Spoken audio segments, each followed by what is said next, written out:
If you are a teacher, I am imploring you to speak out against ICE. And yes, I do mean in your classroom with your students, and I do mean regardless of age level. If you hear that and you immediately think, there's no way, please just hear me out as to the how and the why. I have been watching the news unfold in Minneapolis, a city where I lived and taught for nearly a decade. It is horrifying. We have not only watched people be murdered in the streets, we've also seen children detained, including 5-year-old Liam Ramos. We have seen ICE walk onto school property, tackle people to the ground, tear gas them.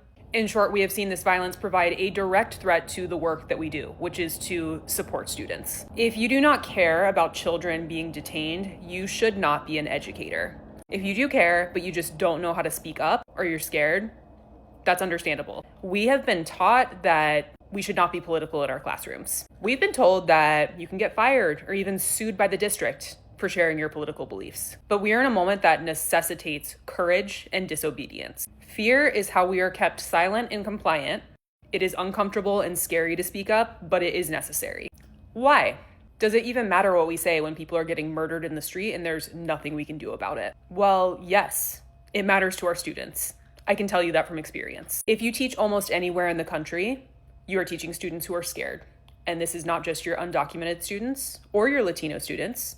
It could be any student of color. It could be any LGBTQ plus student. It could be any student who just doesn't support Trump. All those groups combined, that is the majority of students in this country. My students know where I stand. I've always been that way as a teacher, and I've also been lucky enough to work in blue states with strong unions. So my students know that I think what ICE is doing is absolutely inhumane. They know this because I've spoken about it. I've distributed Know Your Rights materials in the past. I've also been part of visible efforts at the school to protect students at dismissal. I've had multiple students over the year, and especially this year, express comfort in knowing where I stand. At the end of the day, I cannot protect a student against an armed ICE agent. I'm powerless.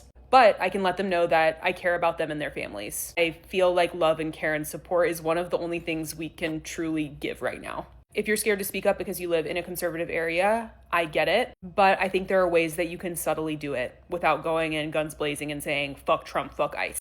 For example, you could tell students that you are horrified by the violence you have seen from federal agents. You can figure out what makes sense to say based on your context and your age level. I can only speak to older students. But I believe it's possible and I believe it's necessary. Because in reality, there are teachers in this country who would gladly turn their students over to ICE, who have already acted as informants, who voted for Trump and would happily vote for him again. You owe it to your students to tell them that you are not one of them. They may not feel safe in the world right now, but they can feel safe with you.